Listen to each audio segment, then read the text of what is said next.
We are in fact going live, so give me 1 second here. Folks, we are here today with Greg. It's going to be my first real interview on Forgotten Freedoms. And we are at an undisclosed location here in Anchorage, Alaska. And we're going to talk a little bit about some COVID stuff, the COVID mandates, the vaccines, and things like that. So hang tight with us while we venture into our first live stream and with the new equipment and everything that we have. So I'm going to introduce you to Greg. So see here, Greg, how you doing? Doing good. Thanks for having me. Absolutely. So talking with a couple other people that they said you wanted to come on and discuss a little bit about what you found out about the vaccines and what's your experience so far with COVID? Well, I really came to tell my wife's story. Okay. Also, her. I'll get into her mother. But I mainly wanted to talk about my wife. She was a nurse, still is, but is unable to work right now. She in 2019 was supposed to get the flu shot, and Right. because they've been doing. And got the flu shot December of 2018. And then it was 2 days after New Year's. Called me when I was and said, I have tingling in my fingers. And being a nurse, she knew immediately that couldn't be good. Mm-hmm. We need to go to the ER. And that's not something she would normally say. So I knew it had to be something bad. So dropped dropped everything and took her to the ER. And it basically They told her she had some kind of stomach bug and sent her home with meds. and said, let us know if it gets worse. And before we left, she said, really like for you to test me for Guillain Barre. And he said, oh, no, that's too rare. We're not going to do that. Plus, I'm sure it's a pretty rough test, so we're not going to worry about that yet. Right. So the next morning, she she called me at work again, said and it's said all it's the way all up. the way up to her elbows and knees. Oh. So we So took we her took her in. again. And once again, they came up with some reason that she was feeling this numbness. She said, I really want to be tested tested for this because it needs to be quite quick. Have it happen. I said, And no, that's way way too rare. too rare. Sent her home with some more meds, painkillers. painkillers, like they always do. The next The next day, day, she she woke woke up, up and called me called again and said, I can't walk. So I rushed home. And she called the ER. This is the ER that she works in, mind you. Right. And said, if I come in, you're either going to test me for Guillain-Barré syndrome or I'm going somewhere else. The doctor said. So sure enough, Guillain-Barré syndrome. That's terrible. She didn't know too much about it, but she had an idea because she read an article like 2 months before this about it. And the doctors explained that it could be from any virus you catch, or it could be from a vaccine. And she said, well, I got a vaccine about a week ago. They said, well, we're not saying that's what it's from. You could have had any kind of stomach bug. And so anyways, the next 30 days in the ICU, she was going through plasmapheresis, which is two ports. Mm-hmm. One's in, one out. Right. They pull her blood out, drain it, they run it through this machine that pulls all her plasma out, and then puts synthetic plasma in, which is taking out all the things that. Yeah, cleaning the blood, basically. Yep. And she went through 7 days of that, and it started not getting worse anymore. Because she was paralyzed. And so I ended up having to relearn to walk.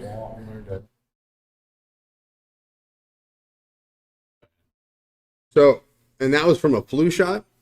It was from a flu shot. Okay. And that's something that has been around for long time. So if a flu shot can give you something like that, what are we to expect from something that's relatively new, that's very untested, like the COVID vaccine? Well, we hear the term Guillain-Barré syndrome a lot nowadays, Right. and we'd never heard it before. And it was a very rare thing, but it was more common than new. People just didn't talk about it. Right. So I started doing research on it. I wanted to find out what causes it, how many people that are getting this had a vaccine, didn't have a vaccine before, and I spoke with over 100 people that I found through social media. Right. Every single one of them had a vaccine. Well, and for those out there who don't know what Guillain-Barré is it's an infection that actually, if I remember right, I remember reading some of this because Gavin Newsom in California, there was speculation that he had it when he disappeared for 3-4 weeks, whatever it was. And what it is it's something that attacks your central nervous system. So what happens is when you put a foreign genetic substance into your body, there's a protein attached to it. And if that protein matches closely enough to the protein nerves have, then after your body's done fighting off that foreign substance, it's still in attack mode and it nerves. Right. And you know, if it's caught early, it minimal damage. Right. Maybe a little nerve damage, but you're back to 100%. But that's very similar to what diabetes does. So whenever you get diabetes, I know a little bit about diabetes because my father-in-law had it. He lost his foot. I've had a couple different employees that have worked with me, that I've worked with, that have had diabetes, and they've had toes amputated, things like that. And you get numbness and tingling and all kinds of stuff like that from diabetes, and that's because your body's attacking your nerves. It's basically killing them off. So, man, and how's she doing now? Well, so the only residual effect she has is half her face still doesn't work. Bell's palsy, Right. they call it. And she a little bit weaker than she used to be, but she's fought hard to get back to where she. Mm-hmm. But she's still, at night she'll have tingling in her leg. Right. Doing that very well. So I'm going to ask you a personal question then, knowing your experience and your family's experience with vaccines so far. Are you vaccinated against COVID? Nope, I am 100%. Same here. So, there's been all kinds of different websites out there and things like that that have had testimonies, and there's been doctors out there that have said all the bad stuff that's in the COVID vaccine. And, all of us, I'm not sure, how old are you? 36. Okay, I'm 45. So I'm sure all of us at one time or another have had a vaccine. If you're in the military, back in the day, you took vaccines. They still take vaccines if you're going overseas. 13 of them at a time. Yep. And the worst one was the one that had what the hell was it? It was like an air vial or something that shoved it through your skin. It wasn't a needle. Yeah. I've had a lot of friends that have taken that damn thing. And, it's gotten so bad with certain different vaccines that, they had one for anthrax and they had to completely eliminate it. And at first it was actually mandated. They had to take it. And then it hurt so many people that they decided, well, maybe we should leave it up to their choice, which is what they should do. And they should do the same thing with this one. Yeah, and what's so funny is I remember when I was in boot camp, I'd never been sick as I was in boot camp. And looking back, everybody around me was sick. They called it the Cape May crud. They said, oh, it just passes around everybody because people from all over are coming in. And I firmly believe in all that wisdom they put into you. Yeah. Well, it's kind of funny though, and I'm not. We most of us took vaccines before we went into school. I think whenever I went into elementary school, I think I had like 7 vaccines. Now it's up to like almost 30. It's ridiculous. And every so many years, the kids have got to go in and take new vaccines and things like that. The difference is most of the vaccines that they're giving kids and adults nowadays are tested for years before they administer them. The COVID vaccine's been out for, 2.5 years? And nobody knows what the long-term effects are. So, have you had COVID yet? No. Yeah, you haven't. Okay, I've had it twice, and was able to survive it both times. My wife had it one time and spent 6 days in the hospital, and she got close. We got close to losing her. But ultimately, our bodies fought it off. The second time I had it was nothing compared to the first time. And I have a feeling that my wife has probably had it since. We haven't tested her, but we believe she's had it, or at least I do, and she's had hardly any problems. And I think that with COVID, I think that each successive variant, now we're on Omicron, has gotten weaker. Maybe more transmissible, maybe more people get it, but I think it's acting a lot more like the common cold now. And that's what my wife's way smarter in medical stuff than I am, but that's what she says always happens. Right. It always gets weaker, even if it gets a new transmission. Well, I mean, I think that they've covered up so much different stuff, and I think that you're starting to see that they're getting to the point now where they're having to tell the truth. Now, if you notice, it used to be you had to be out for 10 days from work and yada, yada, yada, and now they've cut that down to 5 days, which is basically if you have the flu. And so I think that they're, in their own way, they're having to come out and tell a little bit more truth than what they did before. Well, I think their propaganda is working less and less. I think they're having to. Well, I think most people understand that this is a political game. That's all this was politics. So with Biden doing what he's doing and losing support left and right, he's got like a 29% approval rating right now. So they're going to start coming out with other excuses. And it's one of those things where we're going to have to kind of keep an eye on how things are going. But the thing that disturbs me the most about the vaccine stuff is that they're pushing it on kids. We had an instance here in Anchorage where one of our local activists had gone down to the school board and was in there while they were giving kids shots, and there was a little girl in there screaming. She's like 7 years old. She didn't want it. She didn't want it. She didn't want it. Well, they basically forced it on her. Now her parents, that decision's kind of up to her parents. But, if I had kids that young and they were screaming and hollering as bad as she was, I would probably think twice about doing it. Because you are, no matter how old they are, you're still going against their wishes. And, she had a chance to see other kids getting the shots, and I'm sure it probably hurt. Most kids hurt. But to be in there in that situation and watch somebody crying and screaming and hollering, maybe that wasn't the time for it, And on top of that, we have not lost a single kid under the age of 21 in the city of Anchorage. So why subject them to that? Makes you ask questions. It does. It's all. I think most of it's about control.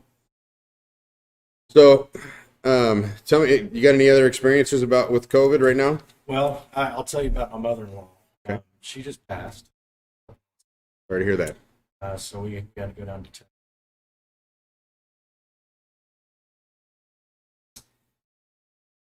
Her mother was a lifetime nurse as well, and she ended up getting a COVID shot. She just thought she was doing what was right.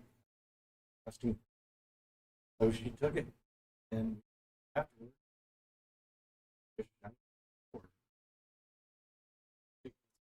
find out more about this. Now, is this after the flu shot? Yes. Okay. But she had already had a bad reaction from the flu shot, correct? Correct. And now she's taking the COVID vaccine. Well, this. Oh, okay. My wife is the one that got. Oh, okay. Sorry about that. Had it mixed up. Yeah. So when we found out that she had taken the shot, we were like, really wish she would have waited. Everything's coming out so quick. We must have did. Over the next 3 months, I went from top on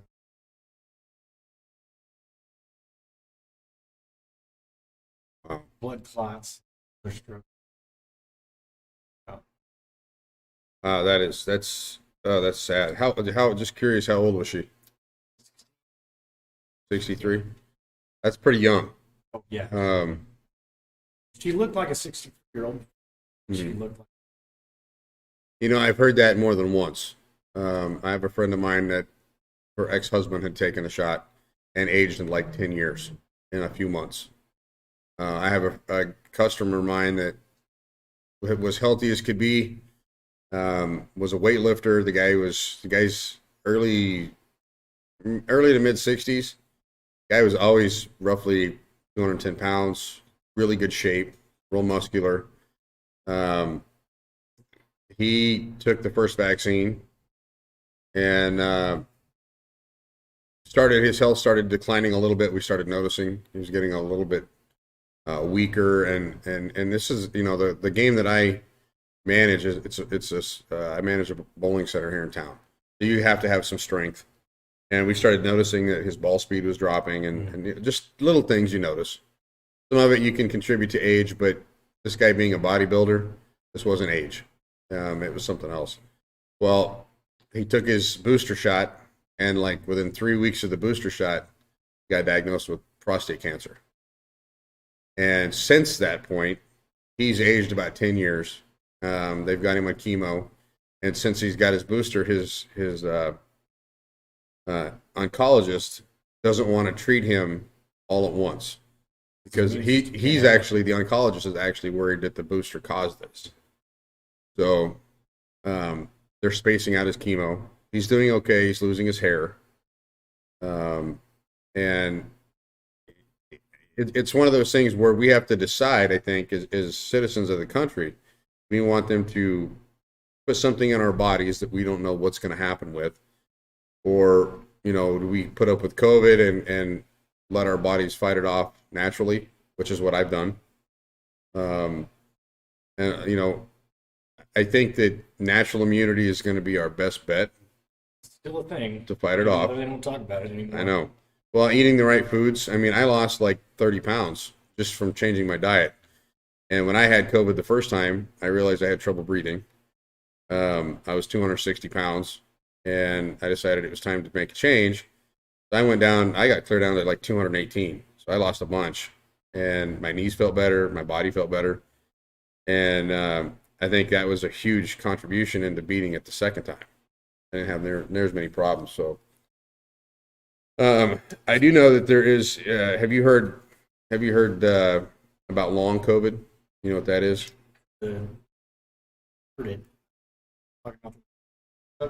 Yeah, it's things that happen over the course of, like, you could heal from it, you could be cured of it, but yeah, there's a lot of residual. So people losing their hair, being winded all the time. I have a gentleman that works with us that he's been out for 2 months.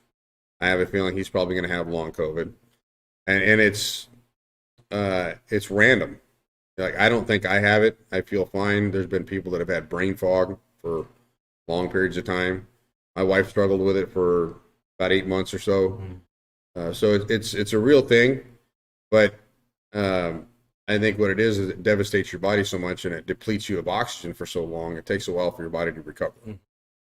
And the biggest problem with my wife when she had it was she has asthma real bad, so it really did a number on her lungs. And she's recovered now. She's doing well, and thank God for that. We were able to go out last night and have a little bit of fun on New Year's Eve, and that's something that last year at that time there's no way we could have done that. You know, it happened for us last November, and we were definitely glad to see 2021 and 2020 disappear. We're ready to move on to some new stuff, but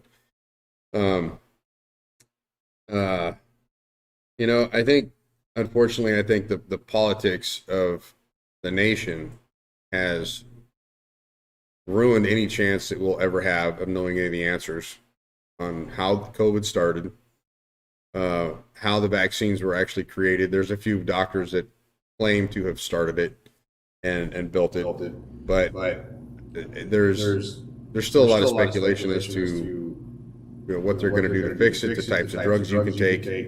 You know, have you guys tried hydroxychloroquine and the other one? Yeah, Yeah. Okay. I wouldn't mind having some on hand, but Well, it's pretty hard to come by now. They've kind of locked the nation down as far as being able to get it. I know some people go to Mexico and out of country to get the stuff shipped in.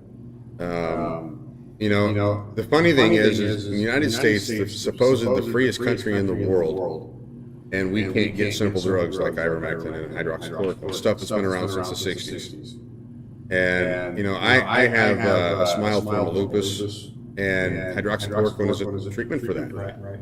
And if I go down, I actually have a supply of hydroxy, and I had to convince a pharmacist here in town that I had lupus for them to fill the damn prescription. As long as it wasn't COVID, right? That's exactly what it was. And they questioned me and questioned me and questioned me. And even though a licensed doctor wrote me the prescription, they wanted to read me the riot act.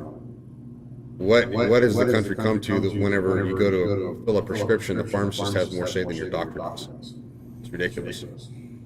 So, well, you got any kids? I do have two little girls. Two little girls. Okay. What's their ages? 4 and 2. 4 and 2. So they're not quite up on the whole COVID stuff yet. Yeah, we don't like to stay too much around our house. We don't want them to just be pounded with what's going on in the world today. Right. We don't watch much TV. So, do you live in Anchorage, or where do you live? Wasilla. So, whenever if you bring them into town and stuff, and they see people walking around with face masks on, what do they think? Well, we rarely bring them in here. We stay out the valley a lot. There's a few that walk around with masks, not too many. Right. They just I don't know. Just roll with it. So, have you had to mask them up here in town for any reason? Good. I'm proud of you for that. That's so as you know, our Anchorage Assembly pushes all kinds of crap, and we've got a new mayor here in town, and they don't want to let him do anything. They've handcuffed him quite a bit. So, I used to live in Wasilla, been years ago now, but I miss the freedom that we had out there. I left the state about 10 years ago, and I came back, and I don't recognize the state. Even the state, you know, Anchorage is one thing, but the state's even different. Certain places are still pretty good. Palmer's okay. Starting to lean a little left, and Wasilla's still pretty good. As long as you keep the Palmerites out of Wasilla, you're doing okay. Because they're coming from Anchorage. But well, you know, we can end this. This is kind of a test run, and I appreciate you. Is there anything else you want to add to what you said? Well, I'll say real quick. My mother-in-law did get added into the VAERS system, which is pretty rare. And for anybody that doesn't know what that is, it's the Vaccine Adverse Event Reporting System that is run by our government. And you know, ordinary people can't submit something into the VAERS system as a doctor. Right. But So if there's an adverse reaction that happens, well, the doctor has to be convinced that it is caused from the shot. And if they don't believe that 100%, then they're not going to report it. Right.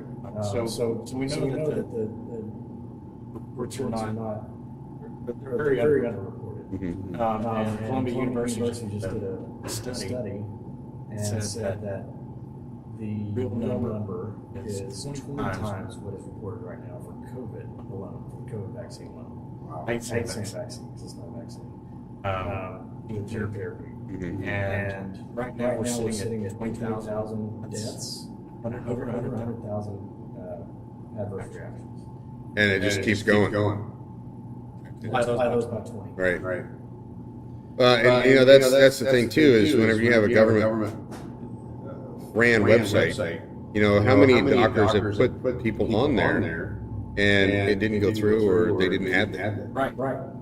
You know, we don't have any indication that everything that's been reported has made it there. And just to put something in there is it's a long process. itself. A lot of doctors just don't want to deal with it. Well, you know, we're hitting a new year. Hopefully things will change a little bit. I'm cautiously optimistic. I am too. I think we're going through a paradigm shift right now of reality to the other. A lot of people are starting to become aware of what's really going on. Well, and I think you know, they've wore us down so hard. I think that people are just finally starting to get fed up, and even you know, people on the left, the crazy ones, I would say, I'm starting to see them starting not to mask up, and you know, it's a cost, it's an expense, right? So you know, people don't want to have their faces covered up all the time, and not only the masks are ugly and you can't see what people's faces look like, it hinders people's voices. When I go to the assembly and I see all of them sitting on the thing, half the people that are talking, I can't understand half the stuff that they say, right? Well, I call it a muzzle. That's exactly what it is. It's a muzzle. And I'm the kind of person that once in a while, if I go into a place and it's someplace I frequent, I'm there a lot, I will put a mask on if they ask me. I'm not going to be the kind of person that's going to be in there fighting, causing a scene and all that kind of stuff. I'd rather blend in a little bit, but at the same time, as soon as I'm out of the store, it's off. And if I know I can go into other place without wearing them, I will. We went into a movie theater here in town 2 weeks ago. This is a funny story. 2 weeks ago, they asked me to put one of them on. I put it on, got to the movie theater, took it off, never wore it again. We went in there 2 nights ago. They never even asked. So, and nothing's changed in those 2 weeks. And it's to the point where it's ran its course, I think. The one thing that I'm scared of is we don't want to turn into New York. New York right now, I don't know, have you been following anything what's going on there? Yeah. So they're actually taking people that are showing up to restaurants and stuff with no mask on, and they're actually arresting them. So Supposed to be voting on. right, and there's legislation and stuff where they're starting to talk about internment camps and all this other crap. And I tell you right now, as long as we still have our guns, that'll never happen. But if they start, Which is why Australia's going. yeah, if they start infringing on that part of it, it's on like Donkey Kong. The types of groups that I frequented and stuff like that and ran were militia groups down south, and they're all on standby right now. So it's an interesting time period. I never would have thought we'd ever lived through something like this. Unfortunately, fortunately, we have other countries that have gone this way, and we have kind of a preemptive view into how that's happening. Yeah, and it's crazy we forgot history so quickly. Never. Right now, it's time to choose which side of history. Mm-hmm. And never has the good side been the side that is infringing on people's God-given rights. Right. And yet it's like they don't see it. Well, and that's in history. If you look back on different things, the parties and stuff that we have out there, and I hate to even bring up parties, but the Democrats and Republicans, they've flip-flopped several different times, right? And now we're in the stage where the left is calling everybody that's Republican or conservative Nazis and all this other stuff. When typically when you're making the accusation, it's you that need to look in the mirror, because you're usually the one that you're calling that out against. And it's kind of a mirror image of themselves. But never in history, including Hitler, has the governments that have dictated, like Biden's doing and the people running Biden. I don't think Biden's doing anything. I don't think he has the ability to do anything. No, he'll, as far as I know, he could be wearing Velcro shoes. But we've never had a serious matter that we have in the White House like we do now. I mean, we've had some rough presidents and stuff. Clinton was actually a good president, other than his personal indiscretions. Obama was terrible. And then not because of his skin color or anything like that. I was actually happy that we elected a black president. I had some actual hope. A lot of people had hope. And that lasted. The thing was he didn't do anything bad the first 4 years. The last 4 years was a joke. Which is why we ended up with Trump in there. You don't elect a president like Trump unless the person before him was absolutely terrible. And now that we got Biden in there, Trump's the number one runner against him again. So we'll see what happens. But Greg, I appreciate you coming on. I'm going to go ahead and sign off for now, but I appreciate you coming on and helping me test this out a little bit. It was a pleasure. I'm glad you got your story out, and hopefully we can do this again one of these days. Cool. And I'd like to get an update on what's going on with your wife and if they've done anything. So your mother-in-law has passed already, correct? Okay. It'd be nice to know how your wife ends up being with this stuff. Is she recovering at all, other than she's still got Bell's palsy? Right? She is. She almost looks. Okay. But she probably hides a lot of side effects. Right. So, Well, we'll continue to pray and everything. Hope that she comes out of it. Man, it's terrible. There's not a whole lot I can say on that. Have any comfort, but just know that there's people out there that care, and it woke us up. Huh? It woke us up. I'm sure. We had a few friends of ours that passed away that weren't vaccinated. I had a friend that did pass away that was vaccinated. So I don't think that this virus discriminates. No, not at all. I think that some of the scientists out there have done the best work that they can do, and they just don't have the answers. I think that's the best way for me to put it. I'm not anti-vax. I'm anti-mandate. Yeah. That's the best way Most for me to people put it. are. Yeah. So, well, Greg, I appreciate it. Thanks for coming on, man. Thank you. And we'll get off here. Folks, thanks for tuning in. Those who stuck around, and look forward to doing this again. Again, this was a test. I hope every episode gets a little bit better, and we'll just keep pushing forward.